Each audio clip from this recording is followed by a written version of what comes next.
समृद्धी महामार्गावर भीषण अपघात, ट्रकच्या धडकेत एकाचा मृत्यू. समृद्धी महामार्गावरील भारत पेट्रोल पंपासमोर ट्रक व अज्ञात वाहनामध्ये झालेल्या भीषण अपघातात एकाचा मृत्यू झाल्याची घटना 4 फेब्रुवारी रोजी रात्री सुमारे 10:30 वाजण्याच्या सुमारास घडली.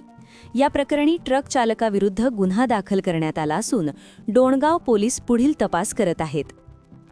पोलीस सूत्रांनी दिलेल्या माहितीनुसार जनकलाल शामराव चिलाटे, वय 28, व्यवसाय मजुरी, राग कालवा, ता आठनेर, जिल्हा बैतूल, मध्य प्रदेश व त्यांच्यासोबत सुखदेव बारसकर, रा ऐनखेड, पोस्ट काकली दामोना, बैलकुंद, जिल्हा बैतूल, मध्य प्रदेश हे टाटा कंपनीचा ट्रक क्रमांक MH28 BB 5544 मधून लोखंडी पिनशेडचे पोल घेऊन चिखलीहून मेहकर मार्गे कारंजा लाडकडे जात होते.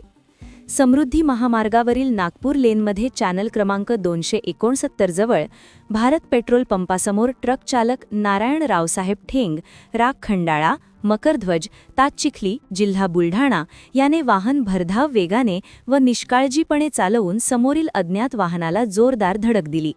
या अपघातात ट्रकमध्ये बसलेले सुखदेव बारसकर यांचा जागीच मृत्यू झाला, तर वाहनाचेही मोठे नुकसान झाले. घटनेनंतर परिसरात एक